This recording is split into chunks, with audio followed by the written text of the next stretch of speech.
On today's episode of Fun with Flex, we are going to set up a saved search.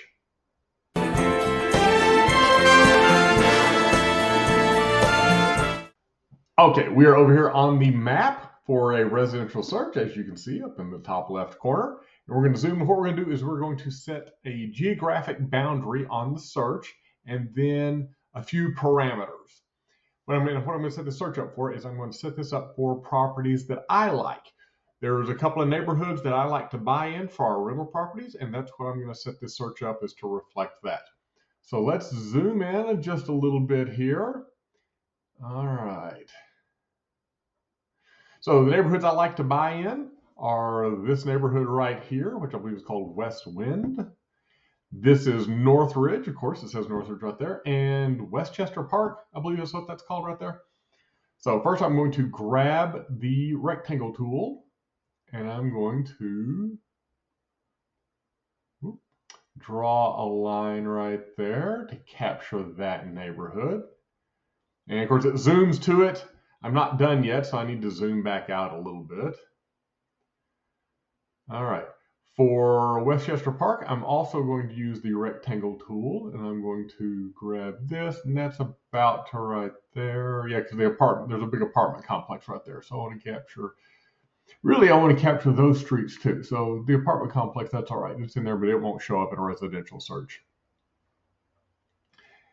And now I want to grab Northridge. For this, I'm going to use the polygon tool. So I'll grab the polygon tool, click in one of the corners. You see the little blue dot following my mouse. I'm going to click in this corner, then I'm going to click over here, then I click down. You can see it's kind of highlighting the area as it searches. And I'm going to follow the feeder road. I probably could have done this with the rectangle tool, but I did the polygon tool. So, all right, and then I'm going to double click to end the drawing. And now I've got my three areas laid out. These are the neighborhoods I like to buy in. I like to buy three-bedroom, at least a three-bedroom, but usually a three-bedroom, at least a two-bath, and at least a two-car garage. So I'm going to come over here to the search window, and you can see my search is for status, active, or active with contingency. I've got my three rectangles highlighted, and I'm going to say at least three bedrooms,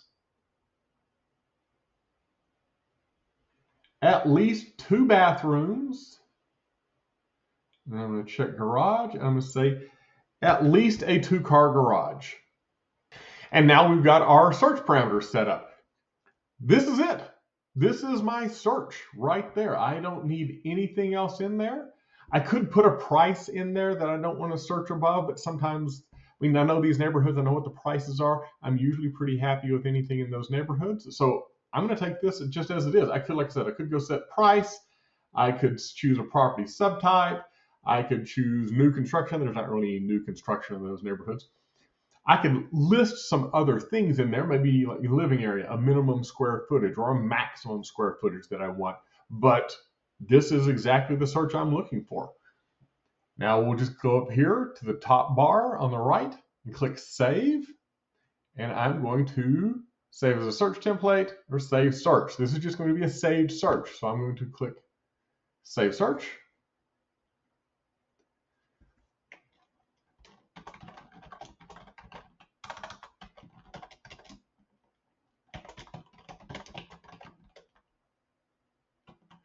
And I'm going to give it a name. I'm going to name it for myself. We'll come back later in another one and do a contact, and I'll show you how to set up a contact and connect the contact to the search. But for this one, I'm just setting this up as a search for me. These are possible rent houses for Tracy. And that's going to be my description. Contact none. We could do a contact right now, but I'm not going to do that. I'm just going to save. Now I got my search set up. Now I'm going to go take a look at my saved searches. There are a number of ways to get there. First of all, I'm here on my dashboard, which is my home dashboard, as you can see up here in the top left corner. I have a widget on the dashboard called Saved Searches, and you can see right there, Tracy Thomas and Possible Rentals. I have that saved search. I can also get to it through my main menu, saved searches. That's because I have put a star on the main menu, or on the saved search menu. I can show you how to do that in another video. But for now, I'm going to just go into the menu, and I'm going to come down here under searches, and I'm going to click on saved search. And you can see, since it's got a star next to it, that's why it's up there in the menu, in that main menu area. I'm going to click on saved searches, and there are all the saved searches I've produced. I can click on it, and it opens up with all the houses that fit my current saved search.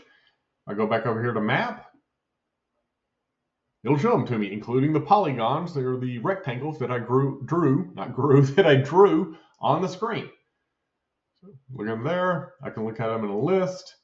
I could click the checkbox and do a CMA. That probably wouldn't be a very good CMA, but I could do a CMA. I could share them with someone, but that's my saved search, and that's how you use it and how you get back to it.